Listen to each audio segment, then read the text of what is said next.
طيب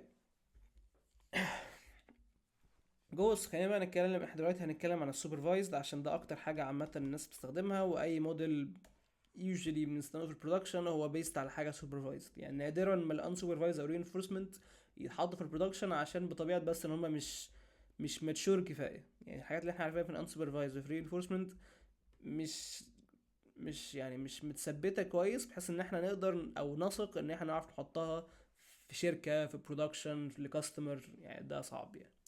طيب السوبرفايز جواه ايه؟ عندنا اتنين types of tasks: classification، شخبطتها جدا بس مش مشكلة، و regression. وخلينا نبص على شوية examples عشان نعرف نحدد الفروق دي يعني. طيب ده اوبس، انا رميته فوق البتاع، خليني نحطه هنا في الموف. اه هنا اهو زي الفل. ماشي، ده اكزامبل. دلوقتي انت مطلوب منك تعمل موديل ان هو يبريدكت هل حاجه سبام ولا لا. فده اكزامبل ايه، زي ما احنا قلنا احنا عندنا انبوتس وعندنا اوتبوت. الاوتبوت بتاعنا في الحاله دي هو يا اما تطلع سبام يا اما تطلع ايميل. هو دول ده الاوتبوت بتاعك اللي هو الكولم ده. جميل. والانبوتس بتاعتك هي الرقم، مش هنقول ان هو العدد يعني، بس هو رقم بيعبر عن وجود كلمه معينه. فهنا مثلا ده اكزامبل حلو، يعني بيوضح لك مثلا ان في الايميلات السبام كلمه جورج مثلا شبه معدومه، مش موجوده اصلا.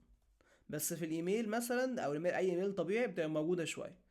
كلمه يو في السبام موجودة أكتر بكتير من الموجودة في الإيميل، which is منطقي. يعني usually السبام اللي هو you should do this you should do that، يعني اللي هو بيقعد يكلمك أنت كتير يعني. كلمة free موجودة برضو بنسبة كبيرة أكتر بكتير من الإيميلات العادية. كلمة يعني علامة استعجب مثلا برضو موجودة كتير في السبام عن الإيميل العادي، عشان على طول بيحط لك علامات تعجب في كل حتة. يعني دي كلها بنسميها features. هي طبعا ليها اسامي كتير يعني، بس خليني حتى اقولهم دلوقتي. يعني احنا قلنا ان عندنا الانبوتس، ده اللي عمال اقولها لحد دلوقتي. ممكن نسميها فيتشرز، ممكن نسميها بريدكتورز، ده الاسامي الموجوده. والتارجت او الاوتبوت يعني بنسميه اوتبوت او تارجت او ريسبونس، او برضو بنسميه dependent variable. وبال يعني باي اكستنشن يعني ده اسمه independent variable.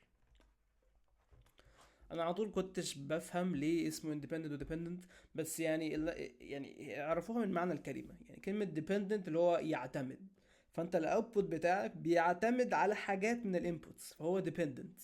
انما الحاجات دي independent عشان هي لا تعتمد على شيء، انت جست جمعتها على طول يعني. ماشي. فده example لبروبلم.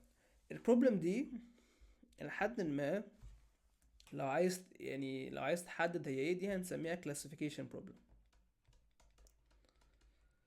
ليه كلاسيفيكيشن؟ عشان احنا الاوتبوت بتاعنا هو discrete، يعني عندنا اتنين كلاسز او اتنين جروبس، واحنا بنختار واحده ما بينهم، فبنكلاسيفاي الحاجه الرو بتاعنا لاوتبوت معين. فده بنسميه كلاسيفيكيشن بروبلم. فاحنا ممكن مثلا عشان نحل بروبلم زي دي مثلا نقول مثلا if ايه if percentage جورج اصغر من 0.6 and مش عارف الاند الزبالة رسمتها دي بس قشطة. percentage انا مش عارف اكتب، انا اسف يا جماعة. percentage u اكبر من 1.5 يبقى spam else email. طبعا ده يعني syntax المفروض تبقوا فاكرينه من الليسن بتاع بايثون يعني. ده ممكن يبقى موديل، يعني ده ممكن يبقى حرفيا الموديل بتاعنا. ده حاجه مثلا احنا اتعلمناها بالنظر كده، احنا خدنا بالنا ان جورج مثلا يعني شبه مش موجود في السبام، فالايميل لو نسبه جورج في الايميل اقل من 0.6 ويو مثلا اكتر من 1.5، ده بس بالنظر كده على التيبل اللي هو مديهولنا، فده كده سبام. انا ممكن اقول كده، وتكنيكلي ده موديل صحيح يعني بالداتا اللي قدامي اللي انا شفتها، ده موديل المفروض يحقق المطلوب يعني.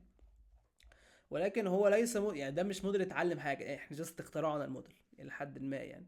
ف خلينا نكمل. طب في موديل تاني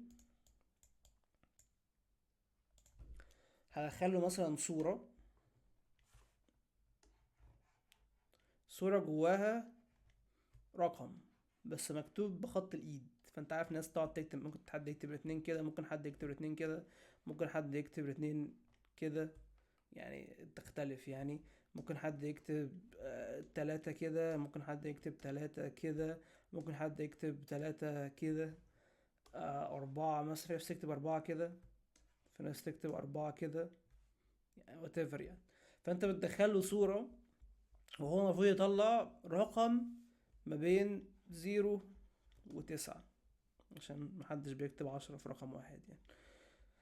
فده الاوتبوت بتاعك. فده نكلاسيفايو مش قصدي يعني ايه التايب بتاع التاسك ده، هل هو كلاسيفيكيشن ولا ريجريشن؟ طبعا يعني هو باي ديفولت لو انا قلت كلاسيفيكيشن هو الكلاسز، يبقى الريجريشن هو الحاجات اللي هي مش كلاسز اللي هو الارقام. فهل ده كلاسيفيكيشن ولا ريجريشن؟ في حد هتلاقيه بيقول لك ان ده ريجريشن، وطبعا هو صحيح. حد صدقني ولا محدش صدق؟ لا، هو اكشلي هي دي تاسك كلاسيفيكيشن، رغم ان هي ارقام يعني، رغم ان الاوتبوت ده تكنيكلي هو نوميريكال الى حد ما، هي ارقام. ولكن احنا دول 9 كلاسز، احنا مش عايزين نبريدكت مثلا 10 و15 و20 و35 مش عارف ايه، احنا عايزين نبريدكت يا 0 يا 1 يا 2 يا 3 4 5 6 7 8 9، هم دول الكلاسز بتوعنا. طالما هي discrete، كلمة discrete معناها ان هي finite، يعني اللي هو مش حاجة continuous. يعني عارفين مثلا لو رسمت كيرف مثلا، فالكيرف ده continuous عشان اي نقطة على النمبر لاين ممكن اجيب لها الواي بتاعها. انما لو رسمت لك حاجة عاملة كده، ده discrete عشان هو مش موجود غير عند نقط معينة بس، ده كده discrete. فالحالة دي رغم ان الاوتبوت نوميريكال، ولكن مع ذلك دي كلاسيفيكيشن عشان الاوتبوت فاينايت او ديسكريت. فما تقعش في الغلطة دي يعني، عشان في ناس ممكن تكون جاوبت ان ده ريجريشن عشان ده ارقام يعني. جميل. باي ذا يعني عامة ده برضه انبوت عن طريق صور، يعني احنا مش لازم يكون الانبوت بتاعنا هو سي اس في، ممكن يكون صور. طيب يلا اكزامبل كمان. ايه ده بنسميه يعني دي ان ايه مايكرو array data. بيبقى شكله حاجة شبه كده، بيبقى يعني لو خدين بالكم يعني كل يعني دي زي ماتريكس او هيت ماب، يعني انت عندك كل رو مربوط بحاجة معينة، وكل كولوم مربوط بحاجة معينة، هو بيكورليتوا مع بعض يعني. فدي بتبقى يعني حاجات زي مثلا نيوكليوتايدز او جينز او حاجات زي كده يعني، وبيشوف اللي هي ايه الافكت بتاعها على بعض يعني. في دي داتا برضو موجودة، ممكن مثلا تكون بتستخدمها عشان تبريدكت هل في الشانس of human tumor مثلا، for example يعني. فالشانس ده رقم، ففي الحالة دي تعتبر regression task، عشان الشانس دي رغم ان الشانس لحد ما هي محتومة ما بين 0 و 1، يعني انت لو عايز probability او chance انت لازم تكون ما بين 0 و 1، فلكن هي continuous، يعني ممكن predict 0.1 2 3 5 7 مثلا، او ممكن predict 0.1 2 3 5 8 5 8 1 2 5 6، يعني اللي هو هي continuous values، ولذلك فهي regression task وليست classification task. جميل. فدي كلها شويه examples بس على الفكره دي يعني. وبرده في interesting point ان ده كله احنا بنتكلم يعني على الورق which is easy يعني، بس اللي هو في حاجه محتاجين تفكروا فيها، وهي فكره يعني افرض مثلا انا بستخدم الموديل ده في برودكشن فعلا، وانا مثلا جالي حاجه الموديل يعني مثلا طلع ان هو 0.5، هي 50 50 بالظبط يعني. فلو انت مثلا عامل الموديل، لو انت عامل في الموديل اللي هو يعني اف واي، اللي هو غالبا من الاوتبوت بنسميه واي، يعني واي هات اللي هو البريدكشن. فاف البريدكشن bigger than or equal 0.5 يبقى تيومر، يريبورت ان هو تيومر يعني. دي كده مشكلة، عشان انت يعني الى حد ما انت ممكن الموضوع يعني يكلف فلوس كتيرة، او يجيب قلق لناس، او يعمل مشاكل عشان بس على حاجة هو اصلا الموديل نفسه مش متأكد منها. فاهمين قصدي؟ ففي حتى ناس برضو بتارجيو ان هو ممكن مثلا لو كيسز زي دي او في بروبلمز تانية عامة نفس الفكرة، انه الموديل يقول ان هو ما يعرفش. ودي حاجة احنا لحد دلوقتي ما بنعرفش نعملها قوي، يعني صعب قوي تقول يعني تترين موديل ان هو يقول لك ان هو he doesn't know. يعني هو الموديل هيطلع لك اوتبوت، سواء هو عشان هو في الاخر هو شوية كود او هو شوية ويتس اكشلي، هي شوية حاجات بتتضرب في بعض ويديك رقم، وبعد كده الرقم ده لو اكتر من نص يبقى بكذا، لو اقل من نص بكذا. ف الفكرة برضو عامة الثريشولد فين، يعني هل هي 0.5 هي اللي دونت نو، ولا مثلا 0.45 او 0.55، هل دول برضو نعتبرهم تيومر او نون تيومر، ولا نقول دونت نو؟ يعني الثريشولد دي مش معروفة يعني ده ليه الموضوع ان انت تستخدم موديل في البرودكشن فيري تريكي، ولازم الناس بتبقى حذر قوي فيه يعني. عشان ممكن موديل يقول لك حاجة ويكون بيست عليها ديسيجن مهم جدا، ولكن اصلا البروبابيلتي اللي الموديل طلع بيها او الفاليوز اللي هو طلعها اصلا يعني قليله جدا، يعني هي دوبك يعني، فاهمين قصدي؟ فحته الدونت نو كاتيجوري ده اكشلي ناس بتتكلم فيه، لكن هو صعب تحطه، عشان في الاخر انت بتدخل اوبزرفيشنز، انت بتدخله في الموديل هو شويه روز، اللي هو مثلا عندك x1 و x2 و x3 وعندك y. ف يعني y ده يجي اللي هو يعني يا صح يا غلط، ما ينفعش تحط كولوم تسميه مثلا question mark يعني. هو ممكن تعمل كده بس يعني الموديل مش هيفهم يعني ايه كويشن مارك لحد ما، او يعني هيبقى الموضوع غريب.